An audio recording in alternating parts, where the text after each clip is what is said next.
여러분 안녕하세요. 이번 시간에는 텍스트의 속도와 생각의 속도에 대해 말씀드리겠습니다. 텍스트는 속도를 가지고 있습니다. 물론 이 속도가 독자에 따라 상대적이긴 합니다. 그 분야에 관한 지식이 거의 없는 독자에게 텍스트는 그렇지 않은 독자보다 더 빠른 속도로 진행되는 것이죠. 그러나 독자마다 차이가 있기는 해도 일반적으로 텍스트는 저마다의 각기 다른 속도를 가지고 있습니다. 경제 전문 기사 텍스트의 속도는 대부분의 독자들이 따라가기 버거울 만큼 빠릅니다. 그림 동화 텍스트의 속도는 어느 독자라도 따라갈 수 있을 만큼 그다지 빠르지 않습니다. 생각의 속도는 텍스트와의 관계 속에서 정의됩니다. 텍스트를 처음 만난 생각의 속도는 텍스트의 속도에 미치지 못합니다. 그러나 서너 번쯤 되면 속도가 비슷해지거나 생각이 텍스트를 앞지르기 시작합니다. 이것은 읽기가 속도 전략의 한 부분이기도 한데요. 생각의 속도가 텍스트의 속도를 앞지르는 이 지점에서 우리는 뭐가 더 중요한지, 뭐가 맞고 뭐가 틀리는지 또는 없는지 분별할 수 있으며 어떤 문제든 손쉽게 풀어낼 수 있습니다. 우리의 읽기가 여기에서 다시 더 앞으로 나아가는 그 지점에서, 즉 생각의 속도가 텍스트의 속도를 압도하게 되는 그 지점에서 지난 시간 말씀드렸던 확장적 읽기가 시작되기도 합니다.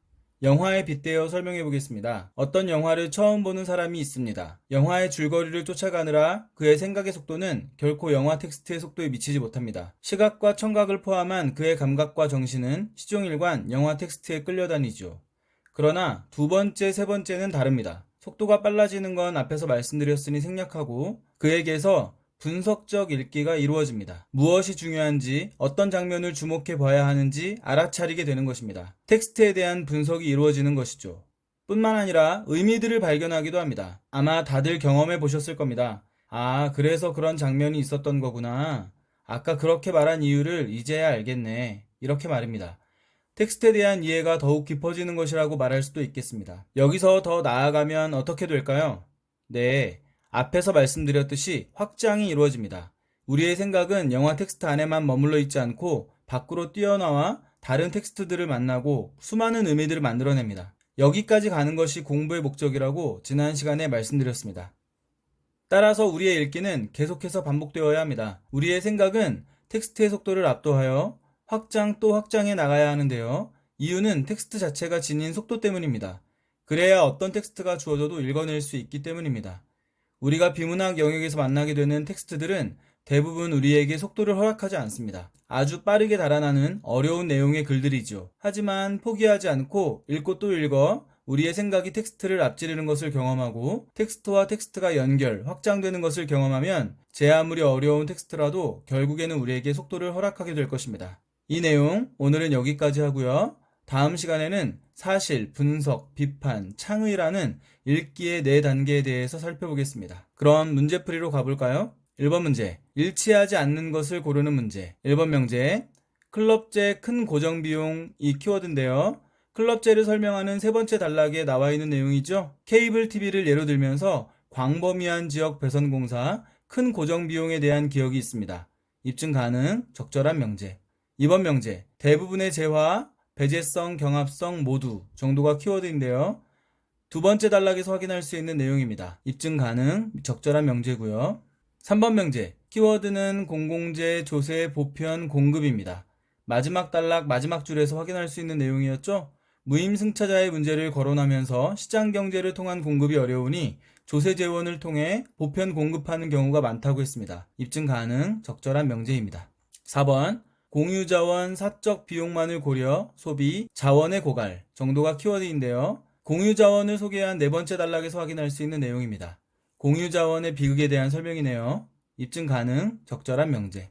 5번 명제, 키워드는 클럽제의 소비자, 가격, 한계 비용 넘을 경우 구입 포기인데요. 클럽제의 경우 소비자는 공급자의 아주 큰 고정 비용까지 고려해 비록 재화의 가격이 한계 비용을 넘어 훨씬 더 높은 금액에서 형성되더라도 그 비용을 지불할 용의를 가지는 경우가 많다고 했죠. 콕 집어 명제의 구입 포기, 이 포기라는 말과 용의라는 말 사이에 동일률이 성립하지 않네요. 틀린 방식으로 적절하지 않은 명제. 이 5개의 명제들은 제시문과 비교했을 때 직관적으로도 판단할 수 있는 명제들이었죠? 네, 모두 사실 명제입니다. 무난하게 풀 수 있는 문제였습니다. 이번 문제, 보기가 주어졌네요. 분석해 보겠습니다. 키워드, 교통문제 A시, 이동시간 단축 터널 공사, 무료 이용, 혼잡 시간대 필요 차량 이용 못하는 문제. A씨, 출퇴근 시간대 통행료, 그런데 낮게 책정, 통행량 달라지지 않았고, 통행료 인상 결정. 보기의 내용을 잠깐 정리해 보겠습니다. 교통 문제를 해결하기 위해 A씨가 만든 무료 터널. 일단 그 취지 측면에서는 공공재로 볼 수 있습니다. 비배제적, 비경합적 성격으로 공급된 재화이니까요. 그러나 문제가 발생합니다. 혼잡 시간대 필요 차량이 이용하지 못하는 문제 말이죠. 비배제성은 유지했으나 경합적 성격을 가지게 되었으니 공유 자원이 되었다 볼 수 있습니다. 그러자 문제를 해결하기 위해 A씨는 출퇴근 시간대 한해 통행료를 거두기로 합니다. 재화의 배제성을 가함으로써 비경합성을 유지하기 위한 시도라고 볼 수 있습니다. 배제적 비경합적 성격의 재화, 클럽제로의 전환으로 볼 수 있죠. 하지만 통행료가 너무 낮게 책정되어 재화의 경합적 성격은 여전히 그대로였고 문제를 해결하지 못한 경합적 재화에 배제적 요소까지 도입되었으니 현재는 사적 재화 단계에 머무르고 있다고 할 수 있겠습니다. 이에 당국이 통행료 인상을 결정한 것은 배제성 강화를 통해 비경합성을 추구하려는 것이므로 A씨는 여전히 이 재화를 클럽제로 전환시키려 한다고 평가할 수 있겠습니다. 이 정도로 정리하고요. 명제 살펴보겠습니다. 1번 명제, 키워드는 무료, 터널, 비배제적 성격인데요. 터널은 까지는 보기의 내용, 사실 부분이고요. 다음 부분은 본문의 내용을 통해 판단해야 하는 의견 부분입니다. 보기가 주어지는 문제에서 명제들은 이런 형식일 때가 많습니다. 즉, 보기의 사실 요소에 이어 의견 요소가 제시되고 이 의견 부분에 대해서는 본문의 내용을 통해 판단하는 문제 말이죠. 물론 판단 원리는 동일률이고요. 이때 판단의 기준은 전에 말씀드린 대로 보편, 상식, 일반입니다. 이 문제는 그리 판단이 어렵지는 않은 문제였는데요. 누구나 무료라는 말과 본문에 소개된 비배제성 개념과 동일률이 성립합니다. 입증 가능, 적절한 명제입니다. 2번, 통행료 낮게 책정, 통행량 달라지지 않은 것, 무임승차자의 문제 정도가 키워드입니다. 1번 명제와 마찬가지로 사실 의견 명제인데요. 달라지지 않은 것까지가 사실 부분, 무임승차자의 문제가 의견 부분입니다. A씨가 낮게라도 통행료를 책정한 이유가 뭐였죠? 터널이라는 재화에 배제적 요소를 가하기 위한 것이었죠. 그런데 통행량이 달라지지 않았다는 것은 의도했던 목적을 달성하지 못했음을 의미합니다. 따라서 이 재화는 배제성을 획득하는 데 실패했다와 같은 내용이 이어져야 하는데 무임승차자의 문제를 거론하고 있습니다. 이 둘 사이에 동일률이 성립하지 않습니다. 아시다시피 무임승차자의 문제는 비배제적, 비경합적 재화인 공공재의 문제입니다. 틀린 방식, 적절하지 않은 명제. 3번, A씨, 통행료 인상, 배제성 강화 결정 정도가 키워드인데요. 인상하기로 한 것은 까지가 사실 부분, 배제성 강화 결정이 의견 부분입니다. 통행료 인상이라는 보기의 내용을 본문을 통해 판단해 봅시다. 배제성 강화 결정이라는 의견에 무리가 없죠? 괜찮습니다. 입증 가능, 적절한 명제. 4번 명제, 키워드는 통행 많은 시간대 통행료, 배제성 부여 경합성 약화인데요. 통행료 거두는 것까지가 사실 부분, 배제성 부여 경합성 약화가 의견 부분입니다. 통행료와 배제성 부여 사이에 동일률이 성립하고요. 통행 많은 시간대 통행료와 경합성 약화 사이에도 동일률이 성립하네요. 다만 본문의 경합성과 이 명제의 경합성 사이에는 미세한 개념적 차이가 보이긴 합니다. 문제를 출제할 때 좀 더 꼼꼼하게 다듬었더라면 하는 아쉬움이 있습니다. 입증 가능, 적절한 명제로 보고 넘어가겠습니다. 5번, 통행 많지 않은 시간대, 차량 한 대, 사회적 한계 비용 작다가 키워드인데요. 사실 본문에 사회적 한계 비용에 대한 설명은 나와 있지 않습니다만 추론을 통해 터널이라는 재화의 공급 주체가 사회인 것을 알 수 있고 일단 만들어 놓으면 재화의 한 단위 추가 공급에 드는 비용은 거의 없으니 사회적 한계 비용은 매우 작다고 판단할 수 있겠습니다. 입증 가능, 적절한 명제입니다. 3번 문제, 보기 정리해 보겠습니다. 효용, 소비, 만족, 정도, 사회적 총효용, 개개인 효용의 합, 개개인의 효용, 한계 효용 체감의 법칙, 소비를 할 때 재화 추가분, 만족 크기 점차 줄어든다는 것이 키워드인데요. 한계 효용 체감의 법칙에 대한 설명이네요. 본문의 한계 비용에 관한 설명은 공급자의 입장에 관한 것이고 보기는 수요자의 입장에서 재화 한 단위 추가 소비에 따른 효용과 사회적 총효용에 대한 설명입니다. 문제는 이 보기의 내용을 바탕으로 가의 이유를 설명하라는 것인데요. 가는 공유자원의 비극이라 불리는 자원 효율적 이용 못하는 결과 가능성 문제에 관한 내용입니다. 우리는 보기의 사회적 총효용이라는 말에 주목할 필요가 있습니다. 구성원 개개인의 효용의 합인 사회적 총효용을 늘리려면 재화의 소비를 원하는 개인 중 한계 효용이 가장 큰 사람에게 우선적으로 기회가 주어져야 할 것입니다. 그러나 공유자원의 비극은 한계 비용이 큰 사람에게 기회가 주어지지 않아 사회적 총효용을 늘릴 수 없는 데 따른 문제입니다. 그러면 한계 비용이 큰 사람에게 기회를 주면 될 텐데요. 왜 기회가 주어지지 않을 수도 있는 걸까요? 그 이유는 바로 공유자원이라는 개념의 정의 안에 내포되어 있습니다. 공유자원은 비배제적 경합적 재화라 했죠? 한계 효용이 큰 사람이나 작은 사람이나 누구든 경합에서 이기면 획득할 수 있는 재화인 것입니다. 경제학적 입장에선 비극, 즉 자원의 효율적 배분 못할 가능성이 아닐 수 없네요. 말씀드린 내용을 정리하면 총 효용을 위해선 한계 효용 큰 사람에게 기회 우선, 그러나 공유자원은 경합적 재화, 따라서 한계 효용 작은 사람에게 기회가 주어질 수도, 이런 내용으로 정리된 명제를 찾으면 되겠습니다. 한계 효용 낮은 사람으로 인해 높은 사람 소비 없기 때문에 5번 명제가 답이네요. 나머지 명제들은 왜 적절하지 않은지 여러분이 한번 검증해 보시기 바랍니다. 4번 문제, 보기의 벤 다이어그램과 함께 그것에 대한 설명이 제시되었네요. 일단 설명 텍스트부터 분석해 볼까요? 가는 경합성, 나는 배제성, A에서 D, 분류, 재화 정도가 키워드입니다. 가가 경합성이고 나가 배제성이니 A는 경합성은 있고 배제성은 없는 재화이겠네요. 그게 뭐였죠? 네, A는 공유자원입니다. B는 경합성과 배제성 모두 있으므로 사적재화, C는 경합성은 없고 배제성만 있으므로 클럽재, D는 경합성도 배제성도 없으므로 공공재가 되겠습니다. 이 정도로 정리하고 명제 판단해 보겠습니다. 1번 명제, 키워드는 돈, 지불, A재와 소비하게, A는 B와 동일한 성격 정도인데요. A는 공유자원, 즉 경합성은 있고 배제성은 없는 재화인데 돈을 지불한 사람만 소비할 수 있게 한다는 얘기는 배제성을 부여하겠다는 거죠. 그러면 배제성과 경합성 모두 가진 사적 재화, B가 됩니다. 맞는 설명이네요. 입증 가능, 적절한 명제. 2번 명제, B, 선착순 100명, 무상, C에 속하게 정도가 키워드인데요. 여기서 선착순 100명은 경합성과 무상으로 주기로는 비배제성과 동일률이 성립합니다. 경합적 비배제적 재화는 뭐였죠? 네, 공유자원이죠? 즉 C가 아니라 A입니다. 잘못 기술되어 있네요. 틀린 방식으로 적절하지 않은 명제. 3번, 키워드는 D, 무임승차자의 문제, 시장거래, 제공, 어렵다 정도입니다. 이 명제는 공공재에 대한 설명이고 본문 마지막 단락에서 확인할 수 있습니다. 입증 가능, 적절한 명제.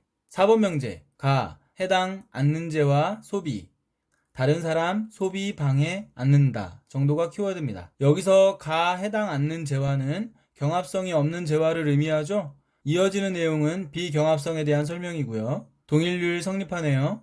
입증 가능, 적절한 명제. 5번 명제, 키워드는 나, 재화, 생산자, 경제적 이익 거둘 수인데요.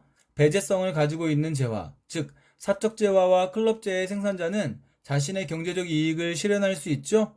맞는 말입니다. 입증 가능, 적절한 명제. 문제풀이는 이것으로 마치고요. 지난 시간에 과제로 2개의 문장을 드리고 여러분의 생각을 물어봤는데요. 참신하고 재미있고 다양한 의견들 잘 봤습니다.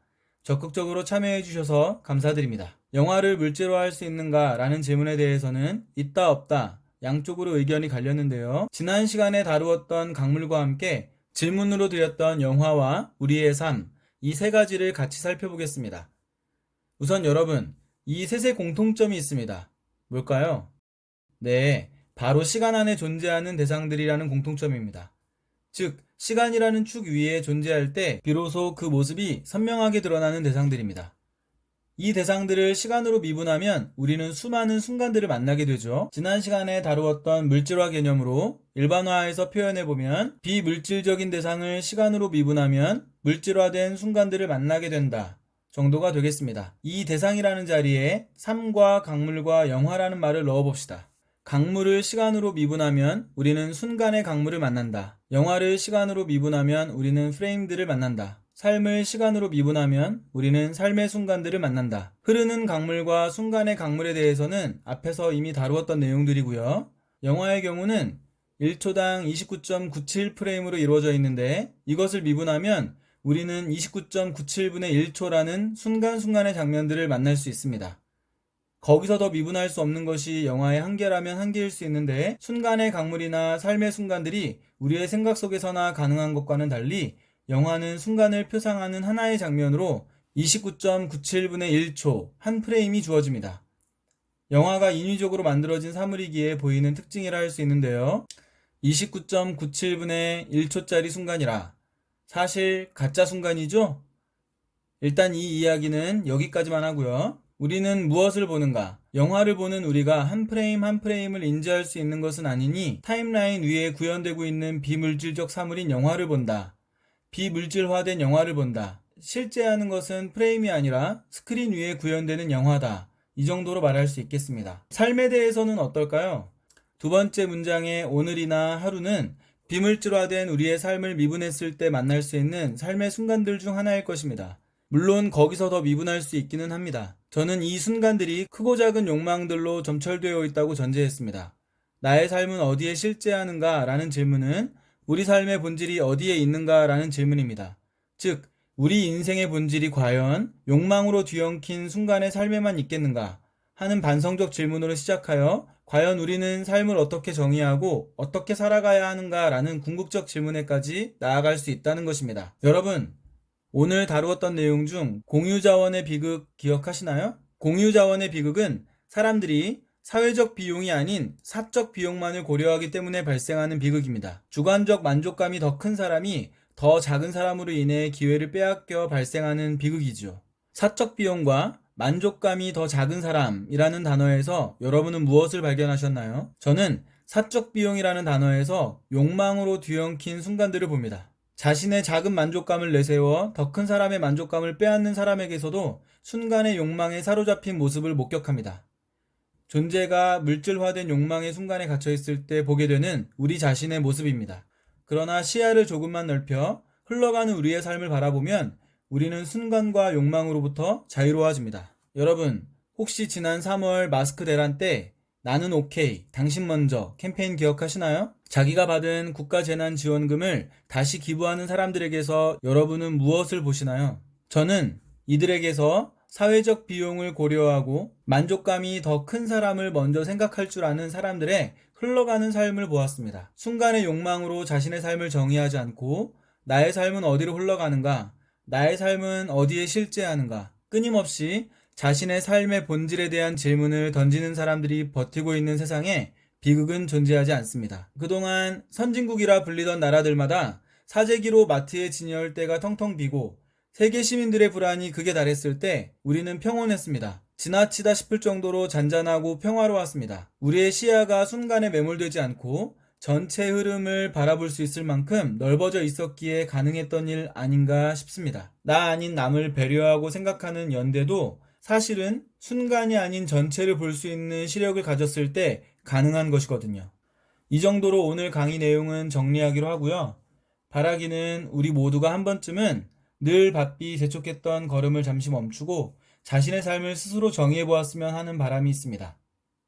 과제 안내하겠습니다. 뉴스를 보니 오프라인 개학이 5월 11일로 조심스레 점쳐지고 있습니다. 그렇게 되면 온라인으로는 오늘 강의가 마지막일 것 같은데요. 앞으로 수업을 어떻게 진행하는 것이 좋을지 고민입니다. 그래서 오늘은 여러분의 의견을 듣는 것으로 과제를 대신하겠습니다. 그동안 수업에서 느낀 점이나 수업 방식에 대한 조언, 개선점 등 여러분의 생각을 자유롭게 적어주세요. 최대한 반영해 보도록 노력하겠습니다. 그동안 온라인으로 강의 듣느라 고생 많았습니다. 개학 후 건강한 모습으로 다시 만나겠습니다. 여러분, 오늘도 수고하셨습니다.